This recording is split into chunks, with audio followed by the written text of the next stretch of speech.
Yo, what up guys, I'm Sammy and welcome back to the Soul Drop, and 2023 is almost over. It's December. Hope everyone had an amazing year, and also hopefully, if you didn't have a good year this year, hopefully 2024 is better for you guys. Thank you for the continued support of the Soul Drop. And yeah, traction, top traction. Traction is the most important category for me in a basketball shoe because I use my speed a little bit. I am pretty quick, and I am a little bit smaller. I am pretty short. I'm only like 5'9", 5'10", so I need to use my speed usually to like blow by people or whatever. And if I don't have traction, if I'm sliding around all over the place and I don't stop immediately, when I need to do something, if I need to do a quick change of direction or whatever, then I don't feel as quick and I really don't like it.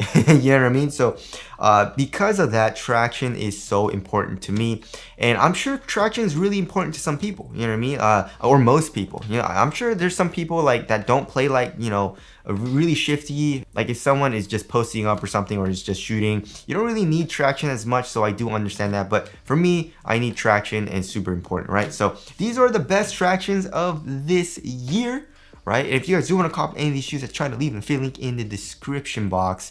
And it's going to be like what has the best bite on a clean court, right? Which shoe has the best stop, and then on dust as well, because there's a lot of people that play in just like regular gyms, like 24 Hour Fitness, LA Fitness, like me, and usually they don't clean very well there, and usually it's pretty dirty and dusty in there. So how good does this shoe or this outsole perform on a dusty court? And then also for like an extra added bonus, I guess, does this shoe have good durability on an outdoor court? That's not the main criteria. I don't really, that didn't have anything to do with like the shoes on this list, but I'll tell you if it's good for durability, right?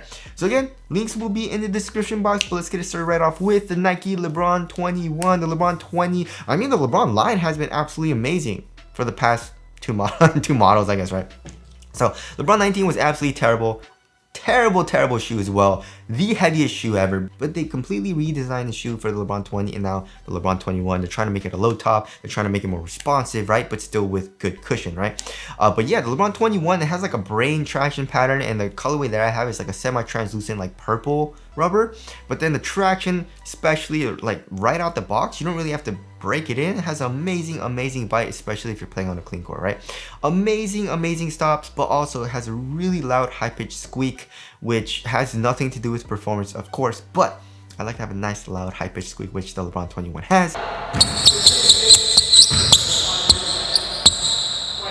And also bites through dust pretty well. It picks up dust a little bit, but if you keep up with your wipes, you're gonna be fine, right? But also it is a little inconsistent on dust. I did have a few problems with it only happened a couple of times, but if I let a little too much dust build up, like I guess like if I didn't have enough time to wipe my shoes or whatever, then I would slide out a little bit pretty dangerously. So just be careful with that. But like I said, if you keep up with your wipes, you should be fine. And as far as like durability goes, I mean, it's a $200 shoe, so probably not the best option for outdoor use because it's so expensive, but also like it's not the hardest rubber. It's also not super soft. But it doesn't feel like it'll be that good on an outdoor court, right? So I would say it's around okay.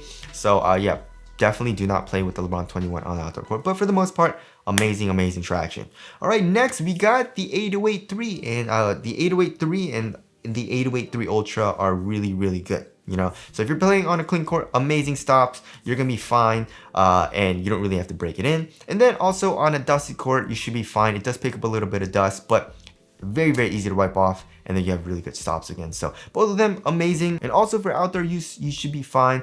They are saying it is abrasion resistant, and also the rubber is pretty hard. I would say the regular 808-3 has harder rubber though. Like the 808-3 Ultra has like thinner grooves a little bit, so it does feel like it'll wear out a little bit quicker than the regular 808-3, but still both very durable. And also both of these shoes have really loud high-pitched squeaks.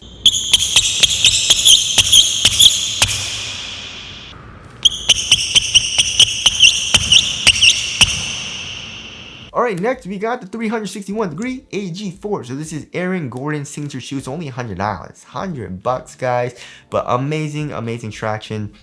You have really good stops on a clean court. Like, it actually surprised me how good the traction is. So you have really good stops, right, when you're playing on a clean court, but also really good stops on a dusty court. You don't have to really wipe that much either. Really good bite through dust. And then durability, I mean, durability, you should be fine. You know, the grooves do get really thin, but that's mostly in the midfoot.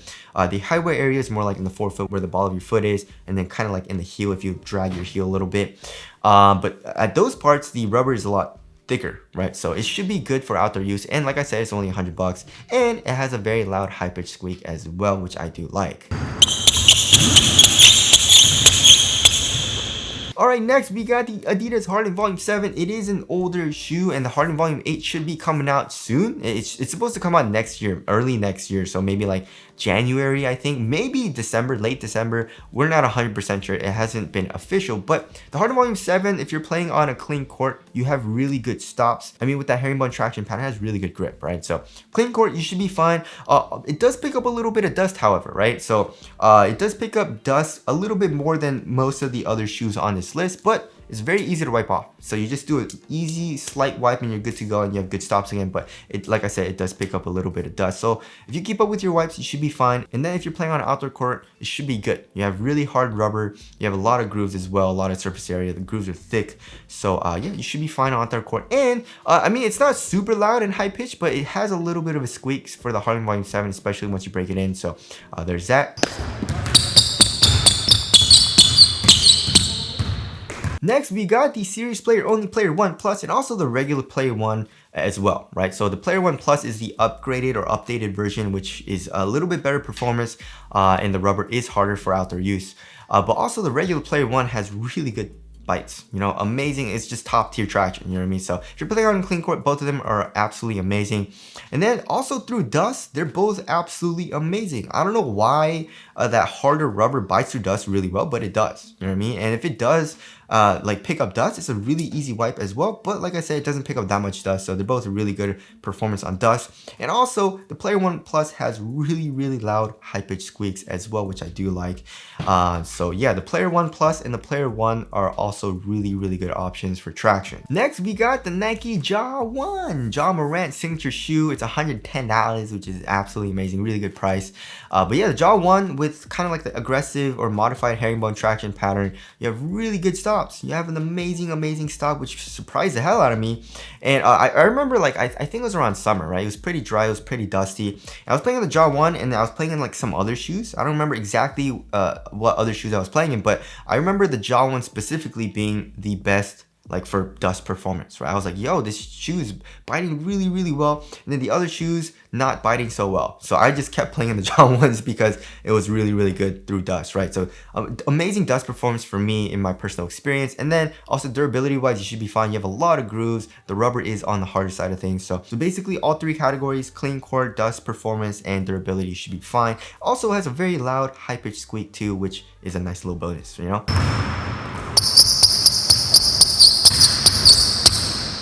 Alright, next we got the Regor AR1, which is Austin Reeves' signature shoe. I don't know what it is, but it has amazing stops. And this is the most consistent outsole for performance that I've tried, right, this year. So for clean court, amazing stops. I would say it has the hardest stop on this entire list, besides the flow outsoles, right, which we'll get into. But yeah, amazing stops, really good grip, stop on a dime, right? And then also on dust, you stop really well. It bites through dust extremely well. I really didn't have to wipe that much. And even if it did pick up dust, like I said, it's a very easy and slight wipe. So you should be good on dust. It also has a really loud squeak, which I do like. And also durability. I mean, durability, you should be okay. I don't think it'll be the best. The rubber is a little bit on the softer side of things, especially comparing it to, I don't know, like the Hardens and stuff like that. But I still feel like it'll be pretty good on the outdoor court, right? So there is the AR1. Next, we got the Puma All Pro Nitro, the only other Puma shoe on this list. Every other Puma shoe, like for basketball, I haven't really liked all too much, but like the MB3 wasn't that nice. It felt like a boot. It was heavy, clunky. But the All Pro Nitro is super duper nice, right? I have it right over here. I don't know if you guys can see, but my actual color was also translucent, so it's a translucent outsole, and bites through dust really well and has a really nice bite on a clean court too. So yeah, top tier performance. Durability, I don't think it'll be good. You know, the rubber is on the softer side of things, so be careful on that. But clean court, dusty court, a very nice performance. And also you have a nice loud high pitched squeak, and not super duper loud, but you know, you have a nice squeak for it as well. Alright, next we got the Nike Zoom Freak 5, or I guess the Nike Freak 5. It's a really nice shoe for the traction, right? You have really good stops on a clean court. I would say it picks up a little bit more dust, or I guess it picks up dust pretty quickly, but it is a very easy wipe. But for the most part, like, it didn't bother me all too much. It still has pretty good dust performance, and it has a nice, not super loud squeak, but it's very high pitched squeak, right? So I like that as well. And then as far as durability goes, the rubber, I mean, there's a lot of grooves, so you should be fine on an outdoor court. But like, the rubber isn't super hard, right? But because it has a lot of grooves, I feel like it'll be pretty good on the outdoor court. And last but not least, of course, we can't say, or we can't talk about traction or good traction without talking about flow. So I mean, any shoe that has flow. So I guess like the Curry 11, the Curry 4 low flow throw, the Curry 1 low flow throw, the Curry 2 low flow throw, you know what I mean? But for the most part, I would say just get the Curry 4 low flow throw. That's basically my favorite shoe that has flow from like Curry's line, you know what I mean? Because the midsole, like in the heel, you have the most compression, and then like it's just, that's pretty much it. You know what I mean? But anyways, the traction, you guys already know, on a clean court, it has amazing stops. It picks up a little bit of dust, but it's very easy to wipe off. And yeah, durability, of course, not the best, but you should be okay. You know what I mean? It's not as bad as you would think, but it's still kind of bad, you know? So yeah. Those are my picks for the best traction of this year. Again, if you guys want to cop any of these shoes, I try to leave a link in the description box. And also, like, if you have any other shoes that you experienced, like your experience was a little bit different, tell us what your experience was down in the comment section below. But that's it. Thank you guys for watching, and I'll see you guys in the next one.